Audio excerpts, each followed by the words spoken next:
So, you find yourself on the UnrealEntGaming channel. How fortunate for you.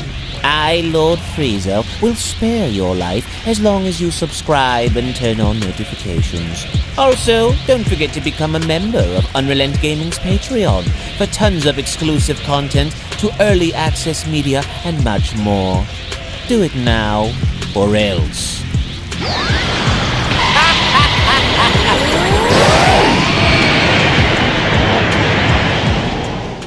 So with the recent introduction of a brand new character having to join our heroes that goes by the name of Pansy following the events of Dragon Ball Daima Episode 4, it would only now appear as though the Supreme Kai, Goku, and Glorio have a new member added onto their team, as I want to welcome you all to my Dragon Ball Daima Anime Episode number 5 review, to which from the beginning, not only do our heroes continue to embark on their quest and having to reach King Goma, which I thought was a very interesting idea, especially since at first they didn't really want Pansy to be in their group to begin with, but after having to go as far as to see Pansy ask Goku about his strength, only for Goku to say, hey, I'm not from around here, I'm a Saiyan, what I found to be very interesting, and maybe some of you guys may relate to this, is the way Pansy went as far as to look at Glorio. It kind of went as far as to give me some kind of a suggestion that perhaps maybe Glorio isn't really who we think he is throughout this entire story, you know? So I'm kind of having this weird feeling that at some point he actually might play a role in either being some kind of an enemy, which I would like, or maybe something else of the sorts, because this isn't really the first time that any of the characters kind of looked at Glorio a little funny, you know? But it's also kind of interesting to see how Pansy's conversation with the Supreme Kai kind of went into a different direction to suggest that Goma is the second in command within the Demon Realm, which almost kind of suggests that Degusu is the #1 shot caller down there, which is a little weird, but in a way it also does make sense since by proxy, of course, Shin is related to Degusu. But I've said this ever since the first episode of Dragon Ball Daima that I don't believe that Goma is going to be like the main villain of this entire thing, or at least not that we think of, because something goes as far as to kind of tell me that Glorio is definitely in on something. But even then, as our heroes are continuing to embark on their journey and having to come across massive skeletons that were shown on the ground, beautiful scenery all around, they finally reach an interesting person's castle by the name of Kaden, and Kaden's castle actually ends up turning out to be a bit more interesting than how I thought, even though thus far for Dragon Ball Daima, ever since episode 3-ish, all we've seen was them having to kind of have like this Star Wars like story to where they appear to all be going from one location to another, from one town to another, which I don't really have a problem with. But if anything else, just like OG Dragon Ball, I think that this castle was a very interesting location to see everything play out the way it did, because not only do we see an interesting interaction in having to see Goku having to speak with Kaden, but at the same time, I also find it to be very, very intriguing how Dende seems to be held by Goma, but at the same time, on top of this, they kind of seem to be trying to sing him lullabies and put him to sleep, because of course Dende is a baby, so they're going to be keeping him around for all intents and purposes, maybe for the usage of the Dragon Balls, of course, since they want to make new Dragon Balls. But I found it also to be very interesting how they finally brought up the Namekian Dragon Balls, because a lot of people have been talking about that ever since episode 1, so hopefully enough we get to see more or less of that be utilized as the series continues. However, we only come to find out that as our heroes had gotten to Kaden's castle, it turns out that Pansy is actually a princess, right? So it's kind of like a Super Mario thing in a way, because she seems to be the princess of this entire place, which was why the guards had let her in, which is a little interesting on top of the fact because you don't really get that kind of an idea from a person like this upon meeting her. But she seems to be well equipped and suited for combat, so of course it does make sense at that point. But even then, when going into the castle, we get to see how everyone is operating in their own little way. All of the minions and soldiers are training outside, just like kind of like Spartans, you know? And then eventually, as soon as they end up going inside, little Pansy wants for everyone to go and speak with her dad. She wants to see her dad, and her dad is like this fat king, you know, like the typical fat king who's arrogant. He's very kind of, I guess you could say, wary on guests, especially after having to see Glorio, Shin, and Goku. But it was only just as the king had sat down by mentioning, who are those that you bring to me that so-called had defeated Majin Buu, or at least are strong enough to defeat Buu, Pansy tries to point out that indeed it was the Supreme Kai and Goku, and in actuality, man, I can understand why they would mention the Supreme Kai, right? Because he was in on it, but we all know that it was Goku and company, and Vegeta, which he should have been in this episode, I think, only because it would have served a great comedic purpose. Because you can only imagine if Goku had volunteered to be like, yeah, it was me, only for Vegeta to go, okay, no, it wasn't just you, it was me too, you know? So I think that that was kind of like a little missed opportunity by not having Vegeta around, only because thus far it seems as though Goku is being known by Glorio and of course by this individualistic king that seems to be serving this one little location within this particular town as being the one that is strong enough to defeat Buu, or at least has the power to do so. I'm really hoping that at some point we get to see Gohan and Vegeta and Piccolo in this, because I mean, not for nothing, so far with everyone having to walk and sleep and walk and sleep and just kind of go from town to town, not for nothing it's been a little bit of a boring adventure, even though it does take up a lot after OG Dragon Ball, which is completely fine. But it was only towards the latter half of the episode where we get to see some action, only because the king really didn't believe that these two little so-called brats were strong enough to even contend against Buu. But even then, by the end, as soon as the king had went as far as to kind of suggest this, Goku went as far as to have a rebuttal by saying, well, you do understand that I'm an adult that was shrunk, right? And so it was only just upon with them having to mention how Goku's trying to go as far as to get the Dragon Balls, or to use the Dragon Balls to have everyone be restored back to their normal adult bodies, Pansy and her father completely had lost their mind. But even then, this little minor king was very wary of Goku having to battle these Tamagamis, which are protectors of the Demon Realm's Dragon Balls. So they really kept trying to mention how these Tamagamis were supposed to be really strong individuals, and honestly, everyone in the Demon Realm so far, to me at least, had been complete fodder, because inevitably enough, Goku's not even trying against anyone. We briefly see Goku go Super Saiyan in this episode towards the end, but even then, I really don't think that Goku needed to do that. So that only goes as far as to tell me that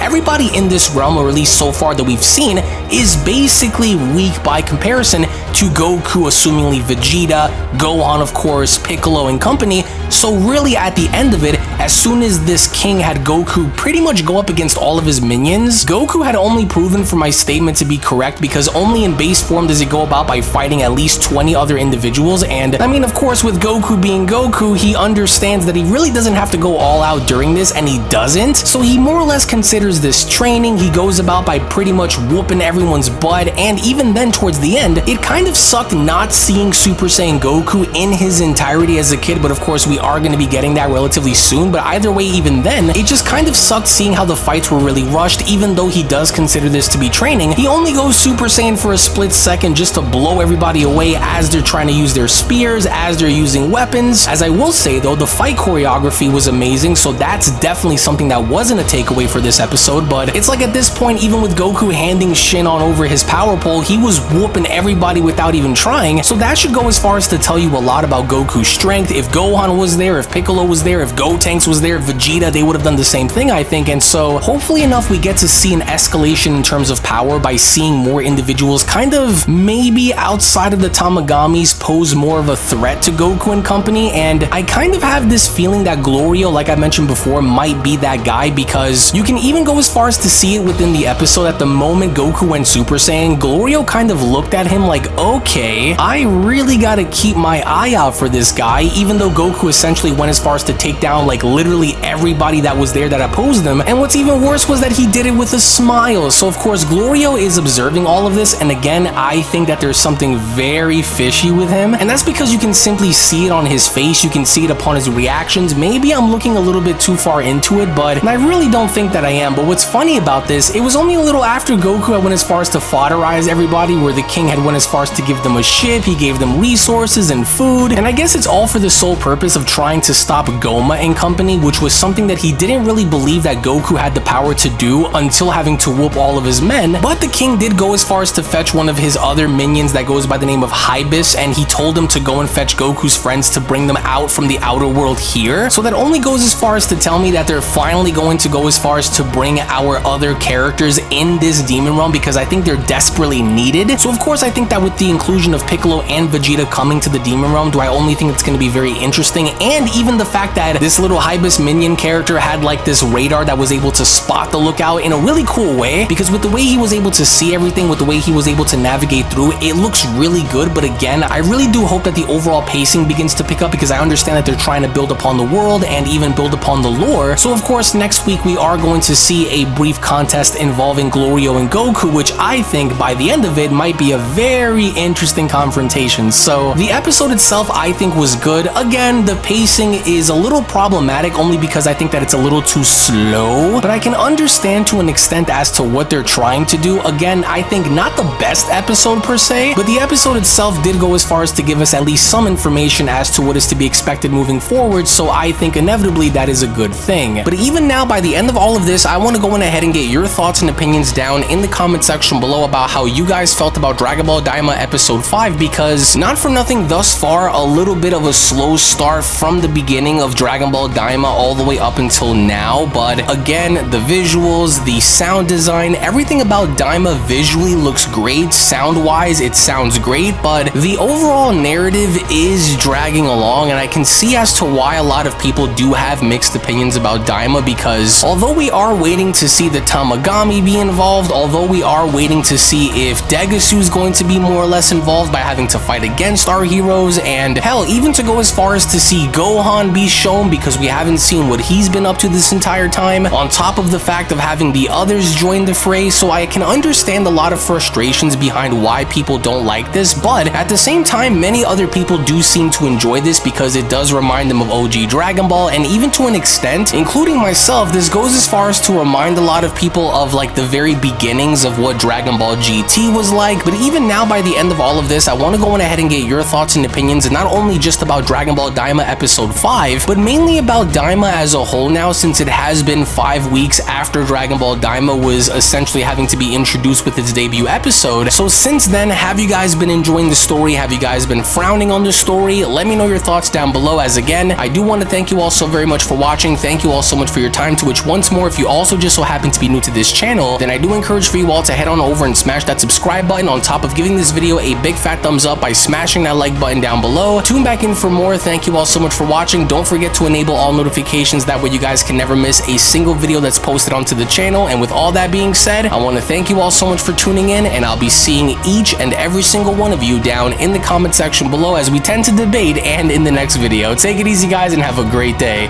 Peace. Hello!